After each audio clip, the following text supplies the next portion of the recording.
Pandemi COVID-19 membuat para pelaku usaha di sektor perdagangan makin buntu. Apalagi setelah keputusan diperpanjangnya PPKM hingga 2 Agustus mendatang. Naramart dengan slogan Always Fresh mulai melayani masyarakat di masa pandemi. Gerai yang berada di PCI Blok C nomor 21 ini kian eksis di masa pandemi dengan mengembangkan sistem digital untuk lebih memudahkan para konsumen untuk membeli produk hanya dari rumah saja. Kita tahu sendiri kan posisinya lagi serba sulit. Terobosan dan improvisasi apa yang dilakukan Naramart untuk tetap survive di dunia perdagangan ini? Tentunya terobosan yang kita tawarkan adalah sistem online ya atau digital. Jadi konsumen-konsumen atau warga-warga yang membutuhkan bahan pokok makanan, sayur, buah-buahan atau lauk pauk itu bisa langsung memesan dari rumah. Jadi nggak perlu repot-repot datang ke tempat yang jauh, nanti barang akan datang di depan rumah.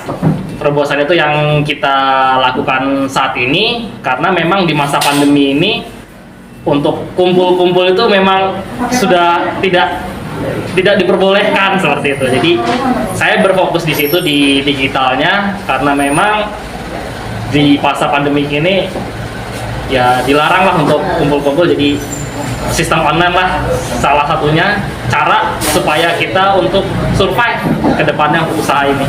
Ya, bisa diberitahu Mas gimana cara mesen online-nya nanti lewat apa? Untuk sekarang sih kita by WhatsApp ya, ataupun dari websitenya ada di website ada, tinggal pilih barang apa saja di www.sayornara.com. Itu ada barang-barangnya nanti di situ dari sayuran, dari buah-buahan ataupun lauk pauk. Itu semua sudah tersedia, tinggal klik nanti akan nge-link langsung ke admin kita. Nanti di situ mau mesan apa ataupun bisa juga minta rekomendasi nih hari ini mau masak apa ya saya gitu, takutnya bingung mau beli apa gitu kan, dari tim Sayonara pun bisa merekomendasikan entah itu mau sayur capcay, sayur asem, sayur kangkung dan sebagainya, masih banyak lagi. Itu untuk 2 bulan ke depan ataupun 3 bulan ke depan, insya Allah kita bakal membuat yang namanya aplikasi. Jadi untuk warga ataupun konsumen lebih mudah untuk memesan, karena kalau dari website kan harus nge-link lagi ke WhatsApp, tapi kalau dari aplikasi itu udah ada keranjangnya langsung. Pesan, masuk keranjang, beres, pembayaran, langsung kirim barang. Kayak e-commerce gitu ya Mas? Iya betul, e-commerce. Turut hadir pula Wakil Wali Kota Cilegon, Sanuji, yang berkunjung langsung di Naramart. Beliau melihat bagaimana para anak muda yang kreatif dan mampu melayani kebutuhan pangan sayur mayur dan buah-buahan yang berbasis smart sehari-hari untuk masyarakat setempat. Sambil berbincang-bincang, beliau mengungkapkan bahwa apa yang dilakukan oleh para pemuda ini perlu dicontoh dan diapresiasi, karena dapat survive dalam wirausaha sekaligus hadir melayani masyarakat di masa pandemi ini. Pertama, di tengah pandemi ini yang tidak pernah mati adalah sektor pangan, ya, bahan makanan. Jadi tetap sekecil apapun kota Cilegon harus punya penguatan ketahanan pangannya.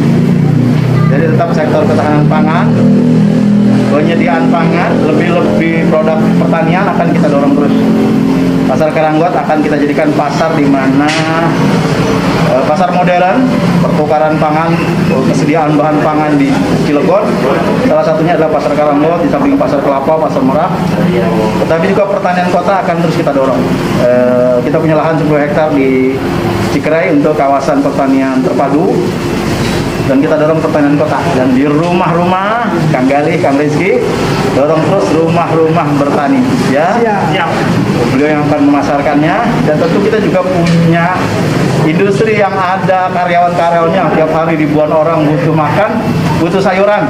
Itu adalah pasar buat warga Cilegon. Dari produk pertanian Cilegon dikelola, di delivery oleh anak-anak Cilegon, dinikmati oleh masyarakat Cilegon. Ya kita begitu. Ya. Selama ini kan pasokan sayur kan dari luar terus ya Pak ya? Ya, sebagian dari luar, sebagian dari tetangga, Serang, Pandeglang, sebagian nanti ke depan oleh Kang Galih, Kang Rizky, dibantu sama Teh Laura.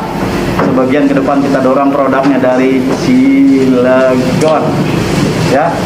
Tapi sekarang dengan Naramart ini ada juga beberapa anak muda yang akan menjual sayuran dan buah-buahan dengan cara dalam menggunakan IT. Dan alhamdulillah didukung oleh Pak Wakil Wali Kota kita gitu kan, untuk bisa membuat pemuda bergairah untuk menjadi entrepreneur. Tidak hanya di industri saja fokusnya, tapi bagaimana untuk membuat usaha sendiri dan bisa membantu anak-anak muda lain untuk usaha. Pak Wakil, ada statement kita Wakil? Ya, usaha di industri pertanian, wirausaha pertanian, bahan pangan tidak pernah matinya. Cilegon pasti butuhkan bahan pangan, kita dorong dari pertanian, petani-petani kota Cilegon, walaupun di lahan sempit di rumah-rumah, dan ditambah pemasarannya didorong dengan digital, dengan IT pemasarannya, dan jual produk pertanian dengan digital. Dan saya termasuk pembelinya hari ini, saya datang hadir menguatkan Pemda Cilegon, dukung terus, dan saya sekaligus membeli produk, terutama produk sayuran yang diproduksi dari petani kota Cilegon, ada dari Kalitimbang salah satunya. Sukses terus, Naramat. HIPI Banten yang diwakili oleh Ibu Laura Irawati selaku Dirut PIWKU Banten yang membina para UMKM memberikan beberapa pernyataan. Kan banyak UMKM yang terdampak ya dari pandemi ini. Apa peran dari HIPI untuk mendukung UMKM yang terdampak ini apa aja?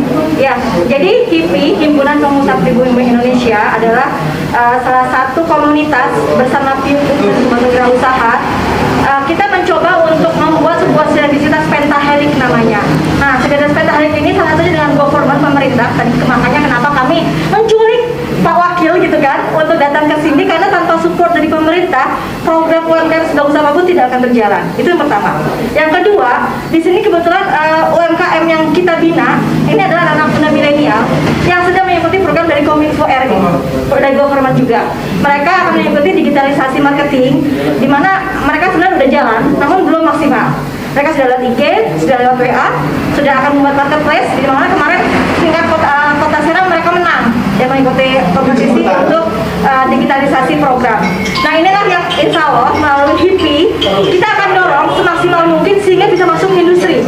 Karena apa? Karena dalam sinergi mentalis itu ada lagi kerjasama dengan industri, di mana ini menjadi pasar yang menjadi tujuan kita untuk bisa tadi memasarkan semua produk-produk ini, sehingga tidak hanya C2C, tidak hanya customer to customer, tapi customer to business, sehingga omsetnya lebih besar lagi, tidak hanya 80 juta seperti sekarang, kalau sudah bagus banget, tapi semua bisa lebih meningkat. Semoga ini bisa membantu, dan kami dari komunitas, dari PIWKU, dari HIPI, kita ingin mendorong ini menjadi maksimal dan bisa membantu orang-orang untuk semakin termotivasi di PPKM ini, tidak menjadi down, tapi malah bangkit usahanya. Jadi begitu. Terima kasih untuk dorongan semua pihak. Assalamualaikum warahmatullahi wabarakatuh. Usaha yang dikelola oleh anak muda ini diharapkan mampu memberikan sinergi di bidang pangan sayur mayur dan buah-buahan terhadap seluruh masyarakat, terutama di Cilegon. Dari Cilegon, Sanet News mengabarkan.